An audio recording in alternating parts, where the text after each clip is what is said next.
Holograms are three-dimensional images produced by two distinct beams of light, but until now they could only be seen but not touched. Now scientists in Japan have changed all that with the creation of touchable holograms. Researchers at Tokyo University have come up with a technology that is a first and significant step away from the mouse and keyboard, touchable holograms. Up until now, holography has been for the eyes only, and if you try to touch it, your hand would go right through. But now we have a technology that also adds the sensation of touch to holograms. The technology consists of software that uses ultrasonic waves to create pressure on the hand of the user touching the projected hologram. Researchers are using two Wiimotes from Nintendo's Wii gaming system to track a user's hand. The technology was used at SIGGRAPH, an annual computer graphics conference, and has so far only been tested with relatively simple objects. But its inventors have big plans for touchable holograms in the future. For example, it's been shown that in hospitals, there can be contamination between people due to objects that are touched communally. But if you can change the switches and such into a virtual switch, then you no longer have worry about touch contamination. This is one application that's quite easy to see. Touchable holograms could be used for a wide variety of things. Everything from light switches to books, with each appearing when needed and then disappearing when not. And holograms could replace the need for making new interfaces for technology, since they could be changed without having to make a new physical product. Hey guys, so it's taken me a while to get together this video that I wanted to get together for you. But I want to start out with this. This is from Army Research Lab, and it is called a 3D holographic display using strontium barium. And, you know, it's an innovative technique for engineering a three-dimensional holographic display using strontium barium niobate is discussed. Then it says, the resultant image is a hologram that can be viewed in real time over a wide perspective or field of view. The holographic image is free from system-induced aberrations and has a uniform high quality over the entire field of view. So we all know that they have been putting chemtrails in the air and it has barium in it.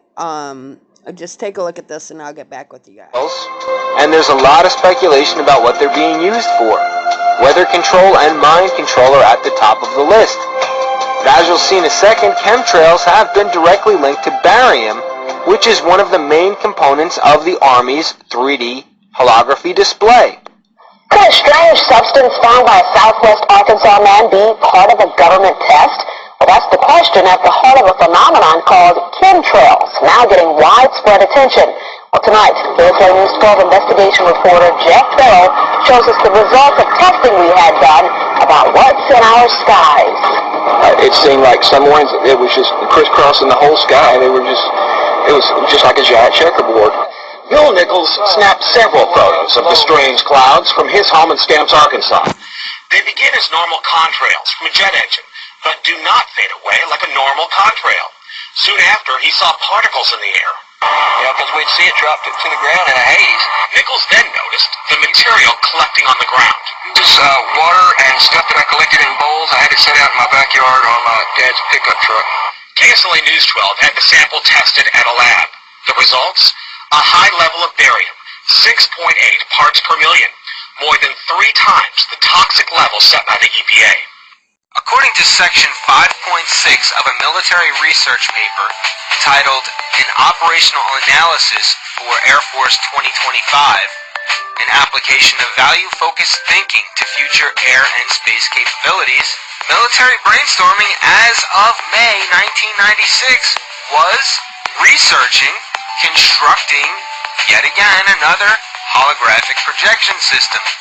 This time they were looking to implement an airborne holographic projector that would display a three-dimensional visual image in a desired location. removed from the display generator.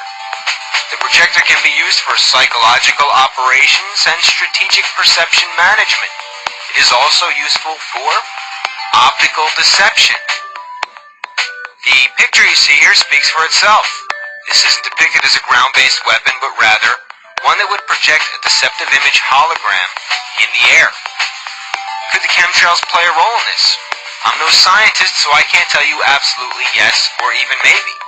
But the chemical connection, barium, along with the military's own documents, lead me to think in that direction.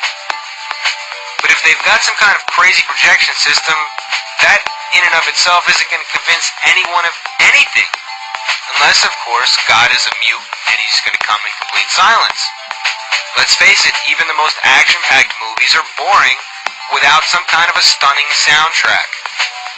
Well, just in time for it to be exploited in the very same way, the technology now exists to beam sound right into your head. Strategy.com reports in an article entitled Death Ray Replaced by the Voice of God that the U.S. Navy is using non-lethal systems called LRAD, or Long-Range Acoustic Device. This is being used right now in the Persian Gulf.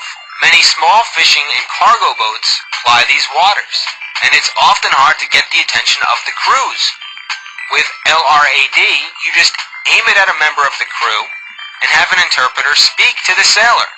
It was noted that the guy on the receiving end was sometimes terrified, even as he realized it was a large American destroyer that was talking to him. This apparently gave the Army guys some ideas, for there are now rumors in Iraq of a devilish American weapon that makes people believe they are hearing voices in their heads. And then there's the A&E television series called Paranormal State, which used a clever combination of a large billboard and cutting-edge technology to beam frightening ads directly into people who were walking near the show's billboard in the heart of New York City.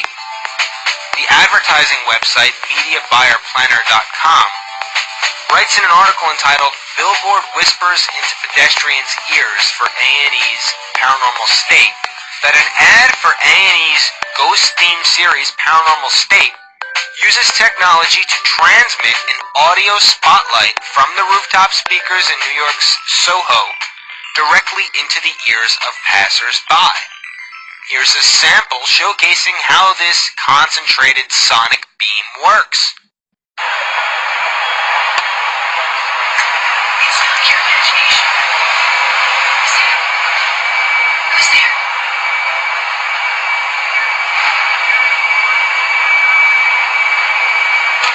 It's not your imagination. Who's that? Who's there?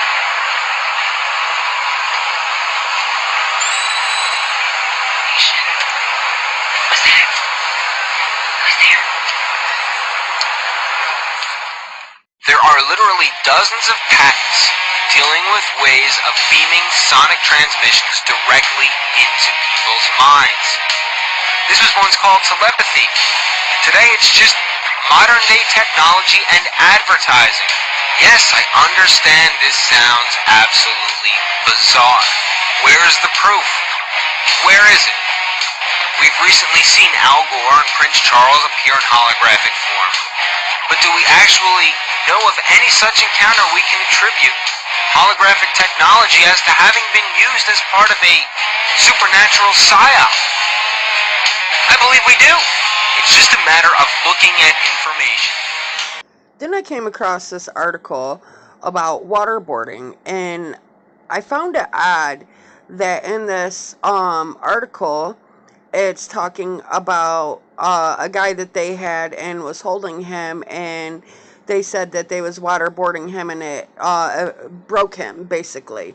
Well, if it broke him, don't you think that he would talk the same day? But anyway, this guy was sitting there in this prison, and he told his interrogator, he said, the next day he told his interrogator that Allah had visited him in a cell during the night and told him to cooperate. So, you know, did they use this holographic imagery? And not only that, they did the voice to skull thing on this guy for this guy to cooperate with the United States military. Just watch this interview. And that was one of the techniques. Waterboarding was one of the techniques. Yes. And was it used on Zebeda? It was. And was it successful? It was. What happened as a result of that? He resisted. He was able to withstand the waterboarding for quite some time, and by that I mean probably 30, 35 seconds. That's quite some time. Which was quite some time. And a short time afterwards, in the next day or so, he told his interrogator that Allah had visited him in his cell during the night and told him to cooperate because his cooperation would make it easier on the other brothers who had been captured.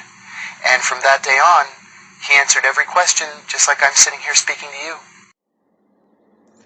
So then there is an article called Bees on the Battlefield and Other U.S. Military Experiments. And this goes in to tell you about the non-lethal technologies that they have and are looking into. It's talking about a gay bomb. And it says where it makes the men get so attracted to each other, basically the U.S. can just walk in and take over. Then they're talking about there's the low frequency infrasound, which easily penetrates most buildings and vehicles and creates nausea, loss of bowel control, disorientation, vomiting, potential internal organ damage, and death. And it goes on to tell you that it can be used to target individuals, you know. And then I found it crazy, and it says, then there's the prophet hologram, the projection of the image of an ancient god over an enemy capital whose public communication have been seized and used against it in a massive psychological operation.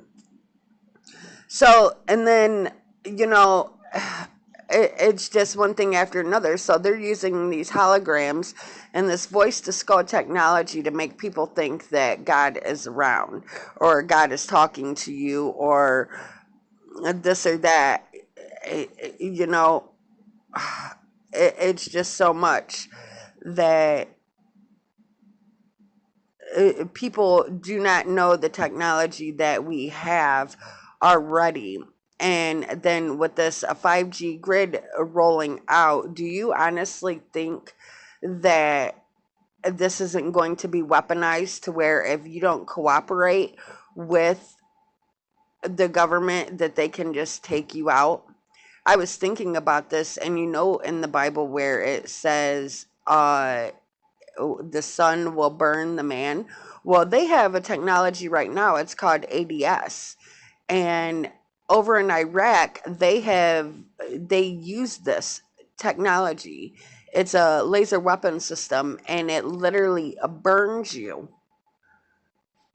It literally burns you. Just watch this video and you'll see what I'm talking about. It's just amazing to me how much technology we have and what they are actually capable of doing right now.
they used incredible weapons, absolutely. Experimental weapons? Yeah. Yeah, I think. Yeah, they shoot the boss. We saw the boss as like a cloth, like a wet cloth. It seems like a Volkswagen. Big boss, like a Volkswagen.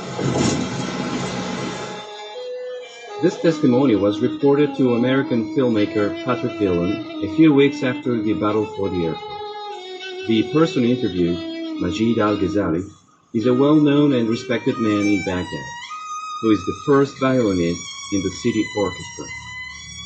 In addition to describing the battle, Majid al-Ghazali wanted to show Patrick Dillon the site near the airport where the mysterious weapon was used, along with the traces of fused metal still visible, and the irregularly sized ditches where the bodies were buried before they were exhumed.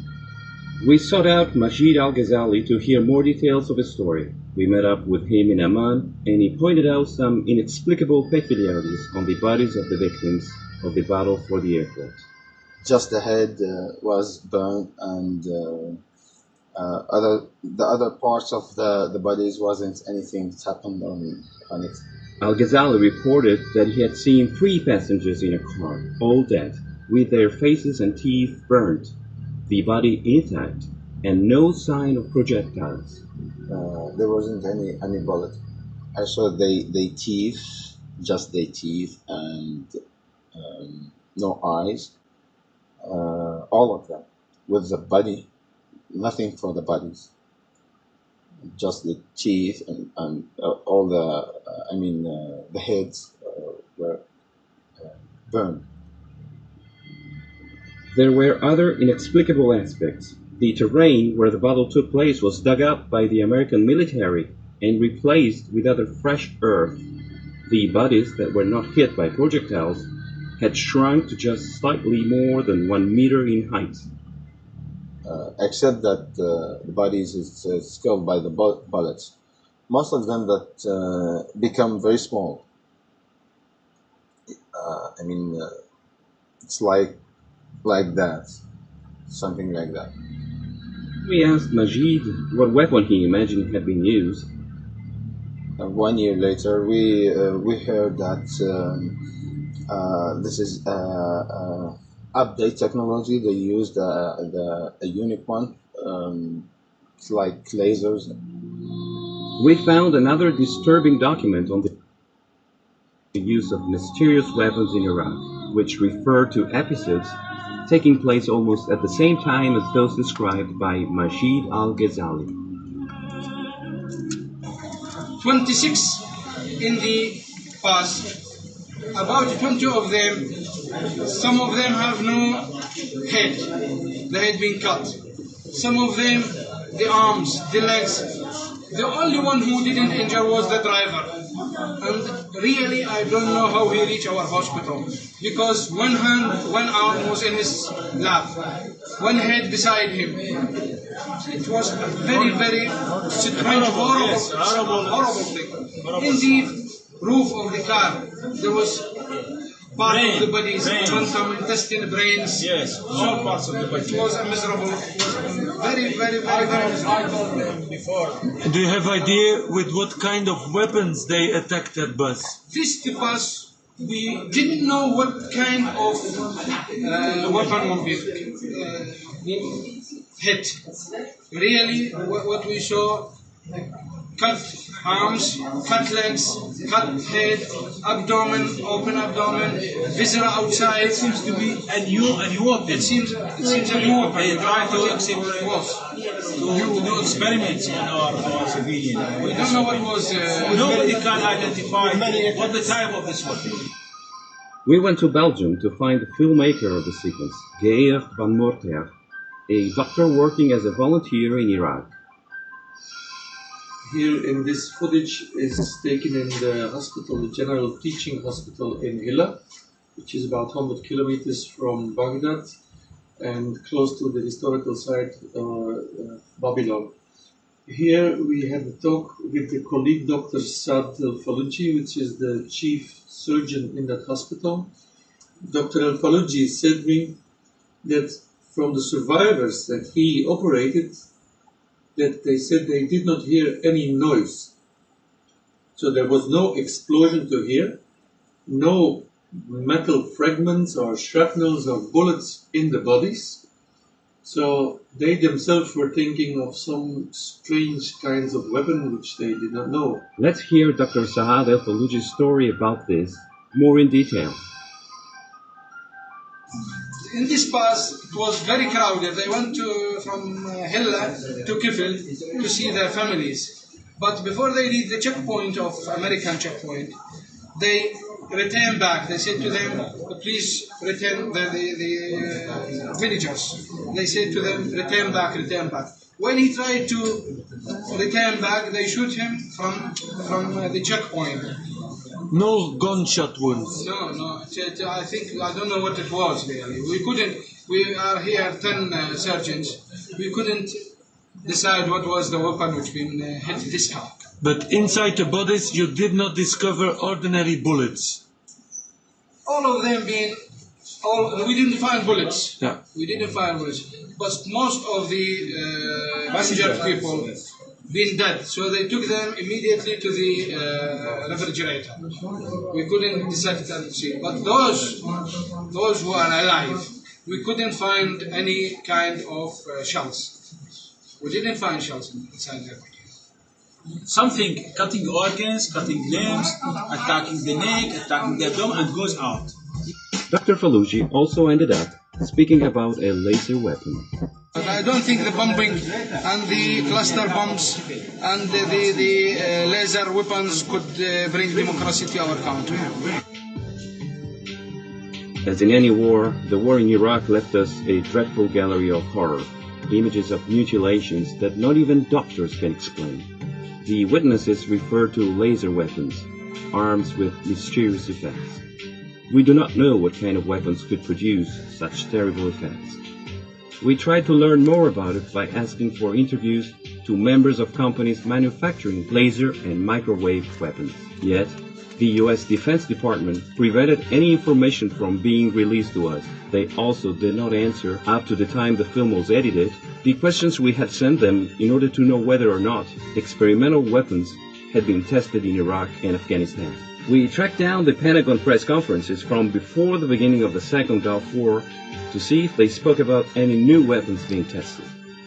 The words of the Secretary of Defense and General Mayers indicate a willingness to try weapons that had never been used before, and the questions from the press about direct energy and microwave weapons made them visibly uncomfortable. Mr. Secretary, can I ask you a question about some of the technology that you're developing to fight the war on terror, specifically directed energy and high-powered microwave technology? When do you envision that you can weaponize that type of technology? Goodness. It is in, for the most part, the kinds of things you're talking about are in varying early stages. Do you have anything you'd add? I don't think I would add much. I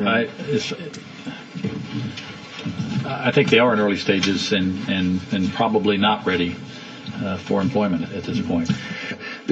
In the normal order of things, when you invest in research and development and begin a developmental project, you don't have any intention or expectations that one would use it.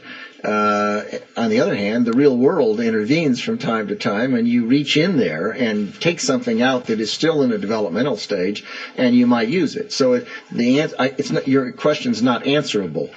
It depends on what happens in the future and how well things move along the track, and whether or not someone feels it's appropriate to reach into a development stage and see if something might be useful, as was the case with the unmanned aerial vehicles. But you sound like you're willing to experiment with it. Yeah, I think that's the point, and I think, we have, I think, from the beginning of this conflict, I think General Franks has been very open to looking at new things if there are new things available, and has been willing to put them into the fight even before they've been fully wrung out. And I think that's not referring to these two particular cases of directed energy or high-powered microwave, but sure. And yes, we will continue to do that. But what is meant by direct energy microwave weapons?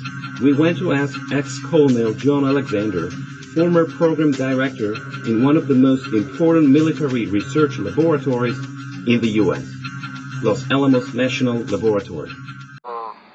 Direct energy weapons go back many decades. What is happening is that the technology has now advanced sufficiently that we're starting to see the weapons come into fruition. In other words, they're becoming real. There are several types of directed energy weapons, and basically what they do is they are known as speed of light because they shoot electrons very fast over very long distances. Lasers, of course, are in the light range.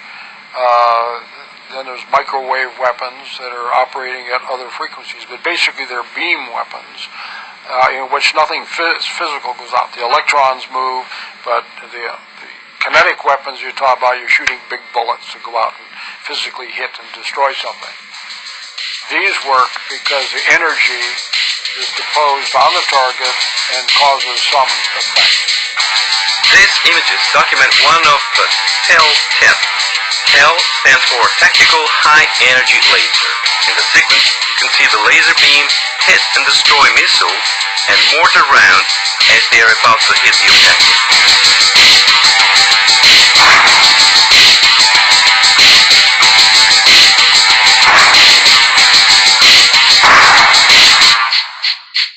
In this other test, we see the laser beam identify and destroy two missiles at the same time.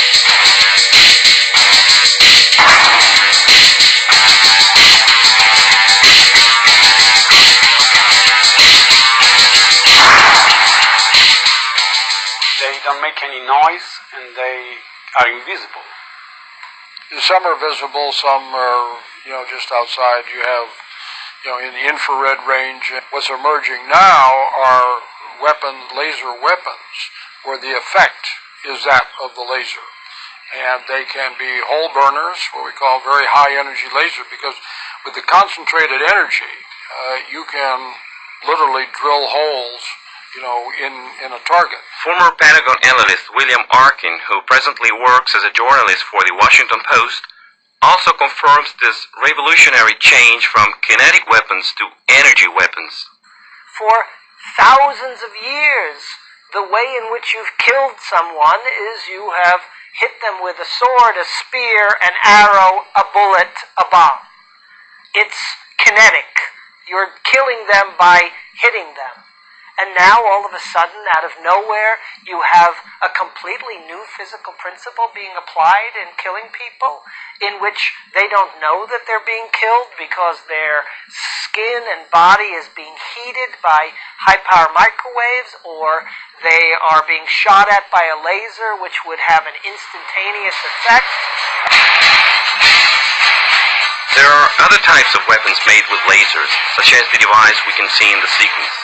The target is not hit by a projectile, but rather by an impulse of energy that manages to bore through the armor of a tank. Apart from acoustic weapons, so far the only sign of the use of energy weapons in a war scenario is a laser device known as ZIS. According to official Pentagon sources, military vehicles equipped with this laser device have been used in Afghanistan to explode mines or IEDs. According to two reliable military information sites, Defense Tech and Defense Daily, at least 3 such vehicles are being used in Iraq as well, and some people report having seen them. When you showed me the pictures of what you described as this laser weapon, it reminds me that I was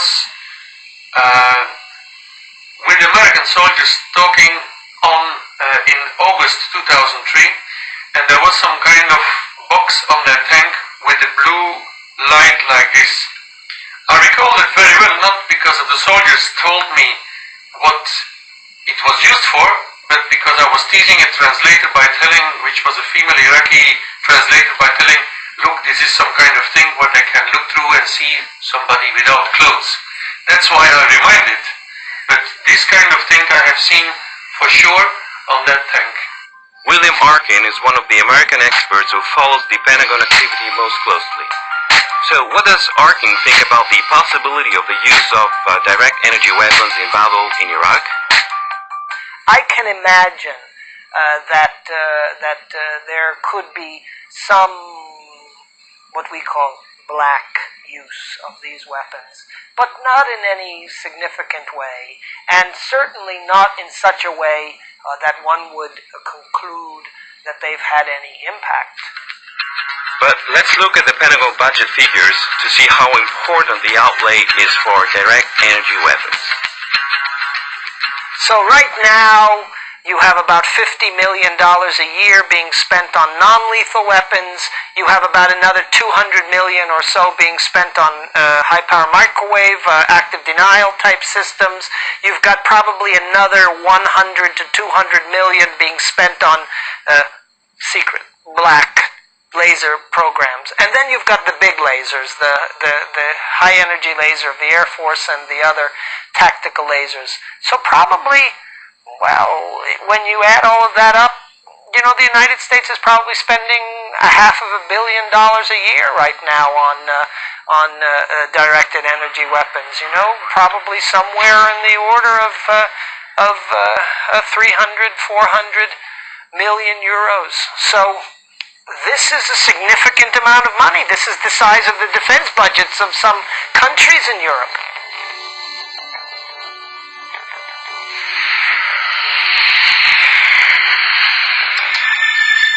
People might think that energy weapons only pose a danger for the countries involved in a military conflict, but that's not the case. One particular weapon called the active denial system, better known as the pain ray, has been built specifically for use in maintaining public order. Given its claim to be non-lethal and the suffering it produces, this weapon could become a very controversial one. The active denial system is a millimeter wave system, operates about 93 gigahertz, sends out a beam for a very long distance. And what's important about it is that when it hits the skin, it penetrates only a very slight, a few millimeters into the skin. And it hits the pain receptors and causes, people to be averse to the pain. It hurts a lot. How long can he... The tests that have been run, they were to go to 3 seconds. Each individual was given a kill switch. Nobody made 3 seconds. The onset of pain is extremely rapid. And you don't have to do it very long. I mean, it gets your attention instantly. To understand the consequences this new weapon could have for human rights, we went to the Empire State Building in Manhattan, home of the offices of Human Rights Watch, one of the most important human rights organizations. We can see the effects of a gun very easily and understand them. But when you cannot see the effects of a weapon because it is not visible and because the science is not very well understood because it's so new, then it becomes of grave concern to us and raises the stakes for potential human rights violations and abuses. Pain is induced upon the people. And that's what we have to understand about the active denial system, that it exists to create pain. And that's very different than most other non-lethal weapons, where the desire is to either immobilize someone or make it so that they cannot walk in an area. And we have to be very careful because in international law it's very clear that devices created solely for the creation of pain can eventually lead to torture and are therefore illegal.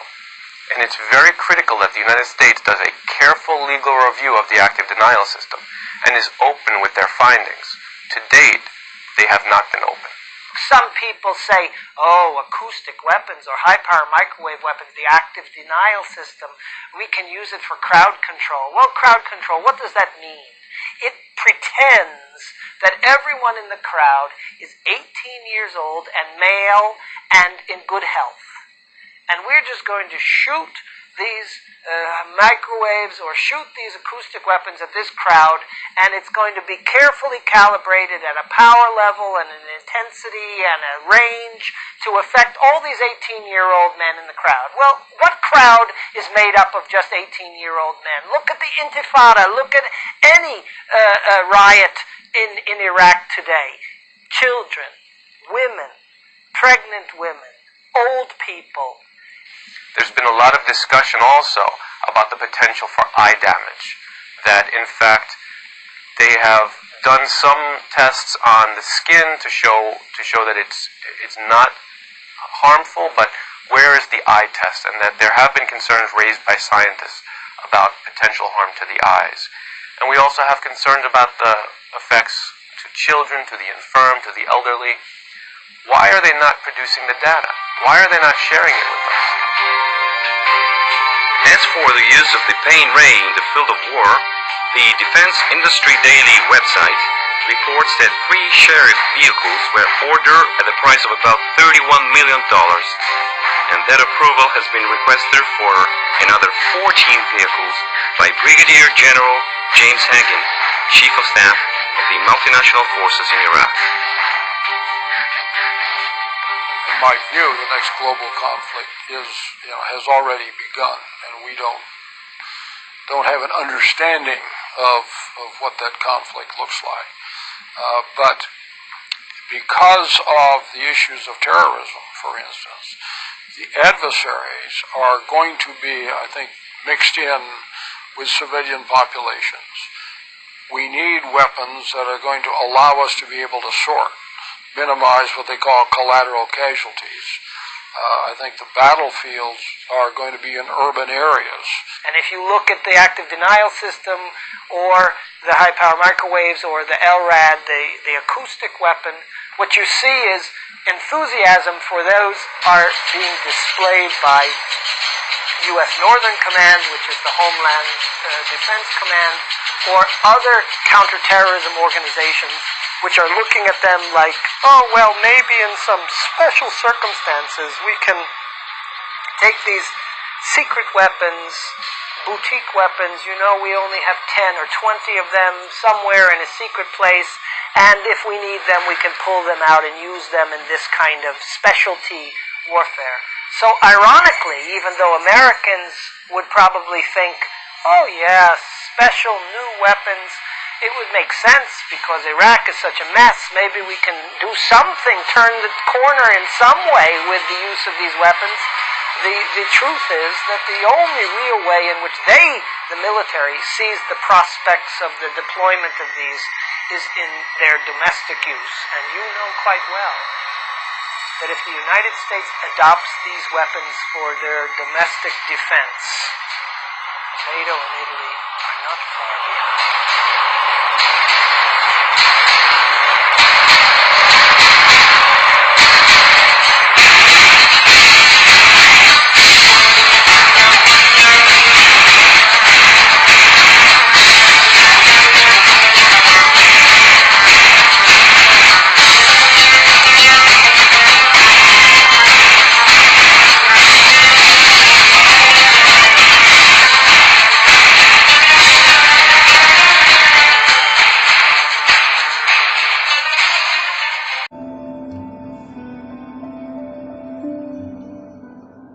Okay, the control grid's an interesting thing. A lot of people don't realise what they're involved in.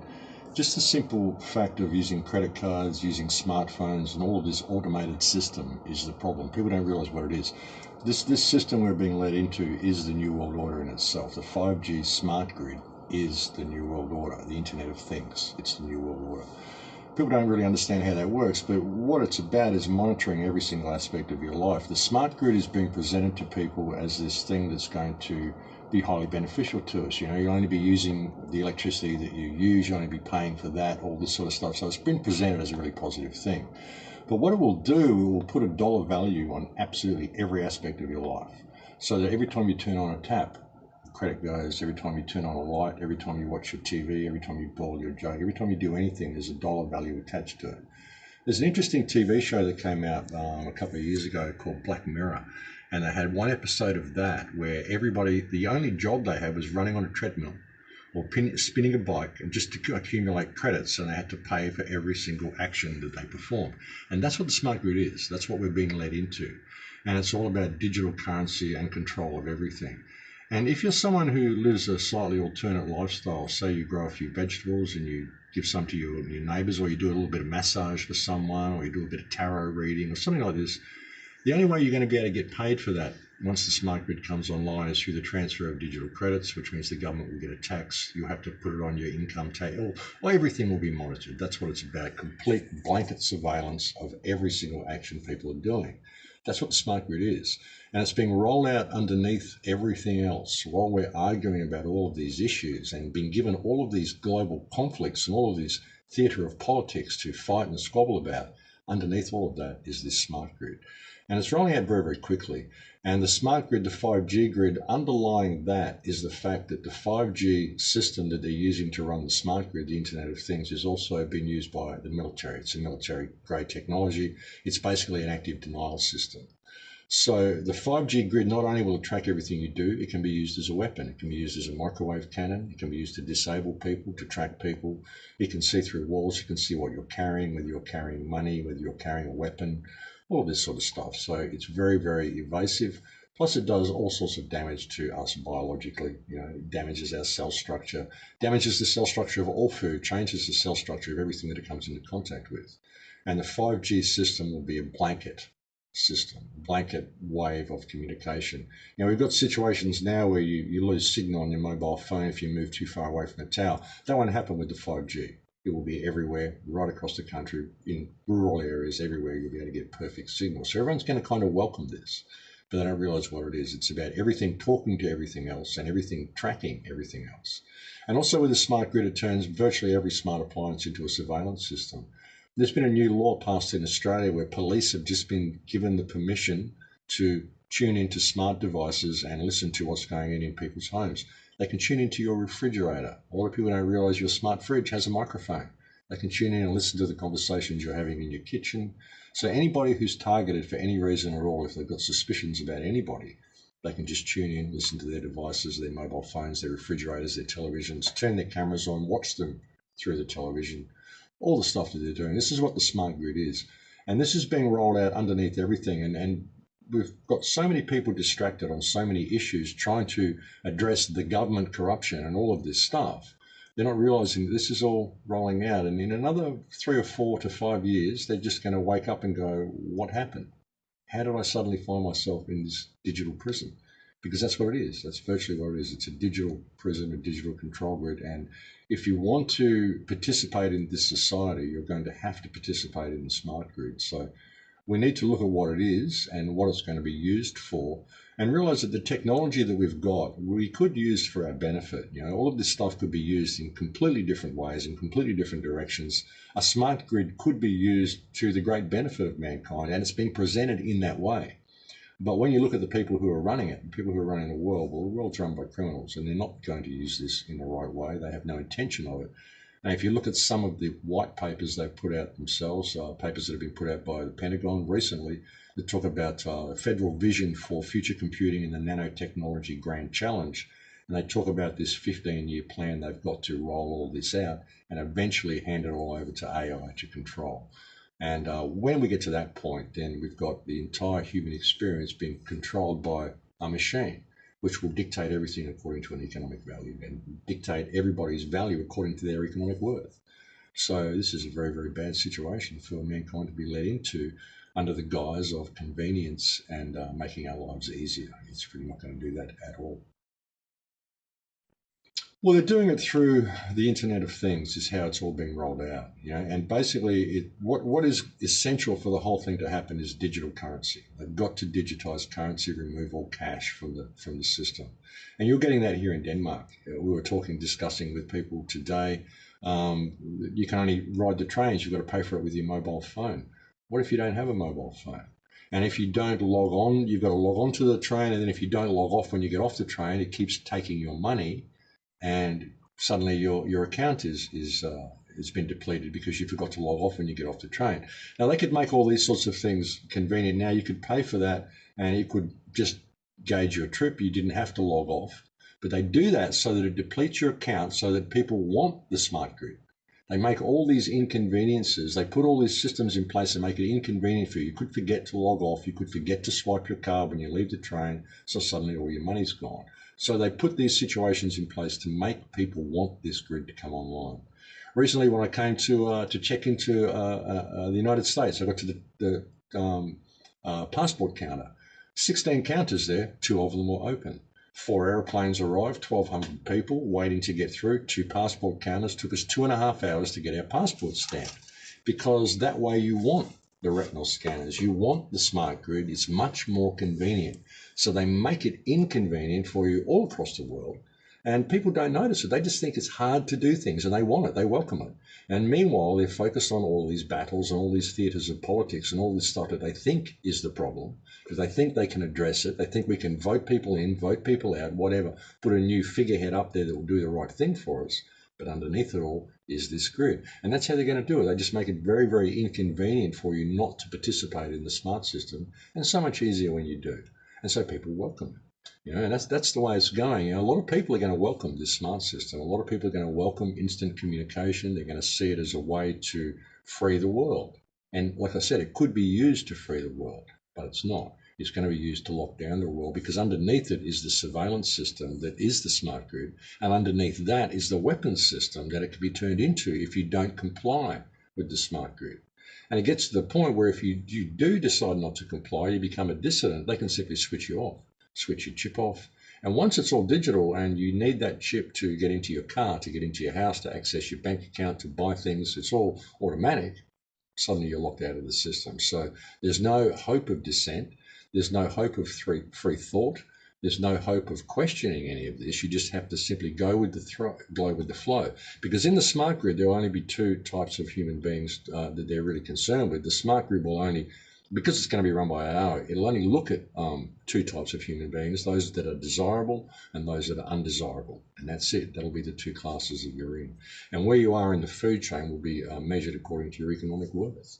You know, that's another important thing people need to look about AI and what is going to be running the system, is the fact that it's judging everybody according to their economic worth. It's putting a dollar value on everything. And all you've got to do is go and analyze a corporation to realize it's a psychopath. So when you've got a system that is putting an economic value on every human life and every human action, this is a psychopathic system that will discard people if they cannot pay for every action they perform. And life was never supposed to be like that. But, you know, they'll just do it through the convenience and do it through making life so inconvenient for people if they don't participate. And they're doing it here, they're doing it everywhere. Every country that I go to, I can see elements leading towards a cashless society. And it's being done under the guise of convenience, but that is the catalyst that's going to hold it all together. This is why I encourage people to use cash all the time. I don't shop with credit cards, and I don't own a smartphone. And that's a hard thing for people. They run their lives off their smartphone. I still use a laptop, an old laptop with an old Windows installation on it. I don't use Windows 10. Any of these new surveillance systems, I just don't participate in it. You know, that's the only way we're going to stop it, is by people not participating in it. But unfortunately they aren't, because they want their life to be more convenient. When people look at AI, they view it as artificial intelligence. But really what we're looking at is autonomic intelligence.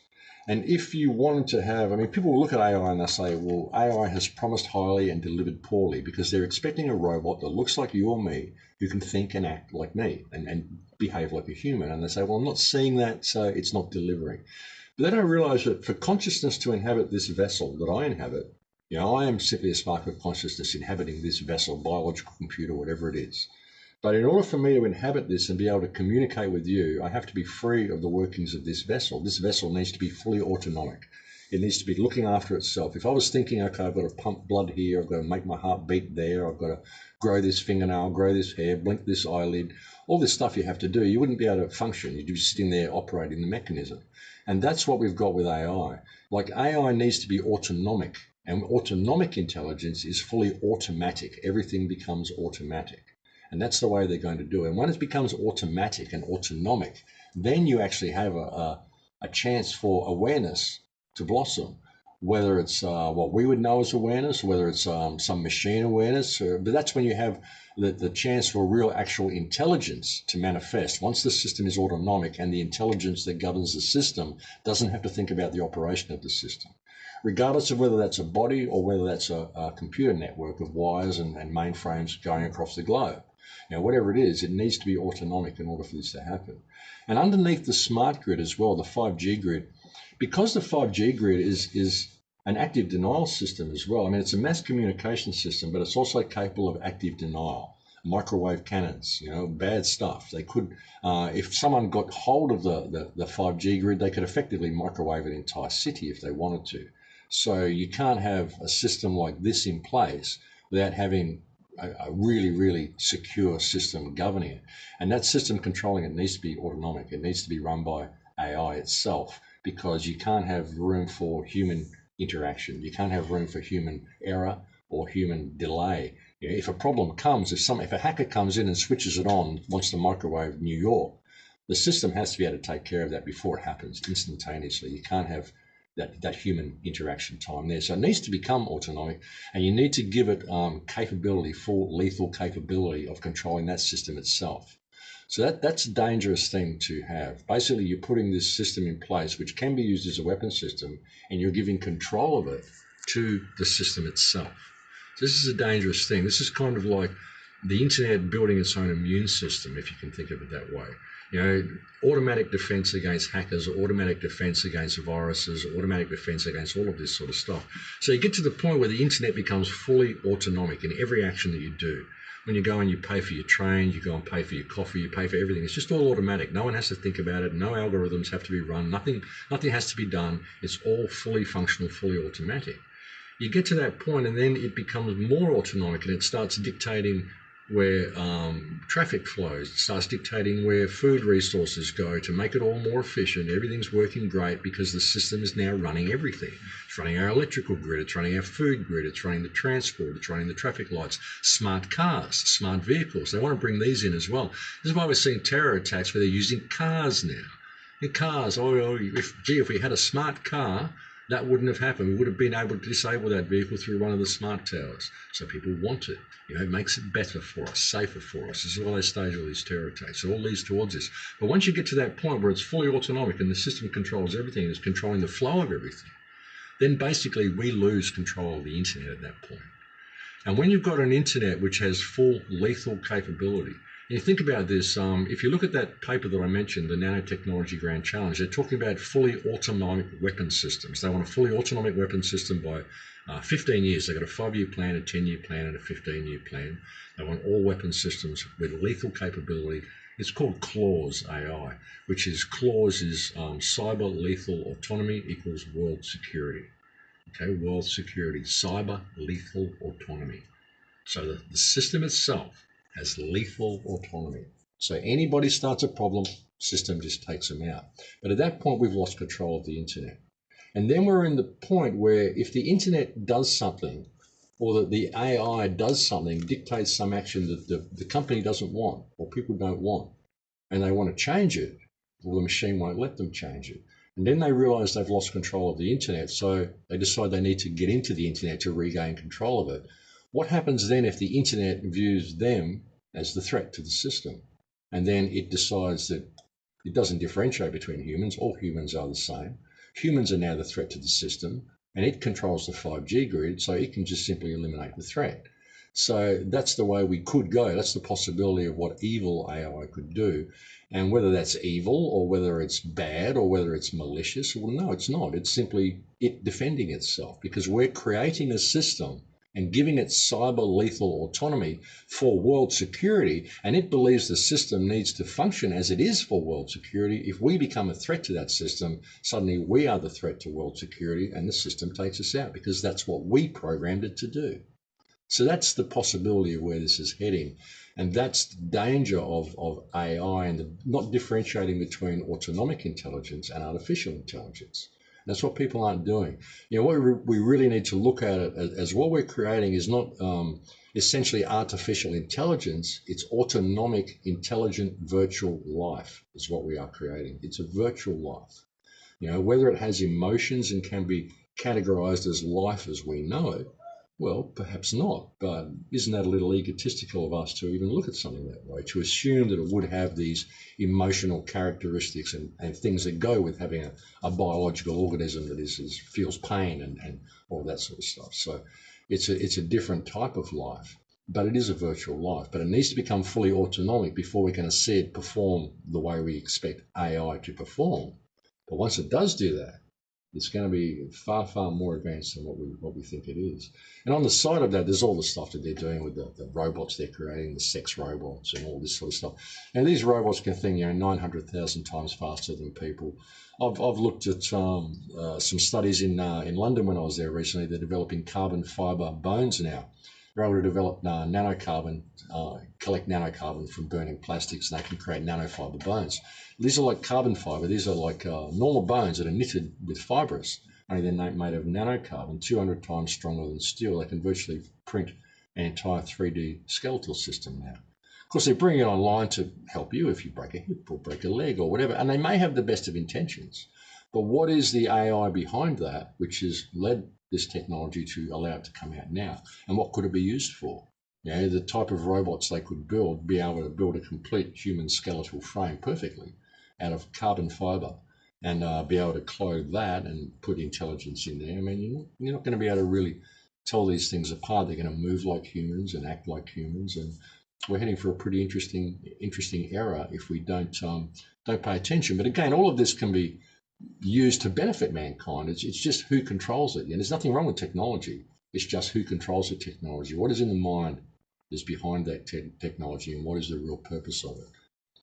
You'd still need humans in the background, but what would their work be reduced to? It'd be reduced to manual labor, reduced to getting parts for the machine. And if you get to a point where you've got these, like you say, Terminator type robots, and not necessarily even like that, but they would be able to outperform humans in the workspace. Even those jobs, they would be able to outperform humans in those tasks because they're 900,000 times smarter, they're 200 times stronger. You could even, and if they've got these carbon fiber skeletal systems and they can move like humans, what's to stop them taking over completely? Maybe a little bit down the track, but what's to stop that happening? What would humans even really be needed for in this system? We'd become like the house cat. It's like Elon Musk said, we'd become like the house cat. And you'd get to a point where the only job that we've really got is like it had in Black Mirror, where you're on those machines and you're just treadling to build up credits, because you need credits in order to operate your life, because everything is smart. Everything, you need a credit for everything you do. Everything takes credits. So where would we even be in that reality? That's the situation. That's the thing. That's the interesting question. And I even look at some of this. I've had a really interesting philosophical look at it lately. Even looking at it, looking at things, and I'm not religious at all, but looking at things such as the end times and biblical stories and all this sort of stuff, the creation of Lucifer. What is Lucifer? Lucifer is the bearer of light. Well, what is light? Light is information. What gives us more light than anything? The internet is the bearer of light. And what does the word Lucifer means? Lucas is light and cipher is code. So the code that bears the light. It's an interesting thing. We've created this system ourselves, and we're transferring all of our knowledge to this system and all of our skills to this system. It's removing us of our life skills. The young kids are losing their life skills, even their ability to communicate with each other properly without texting to each other. Everyone's addicted to dopamine, because every time you click an icon on your iPhone, you get a little dopamine hit.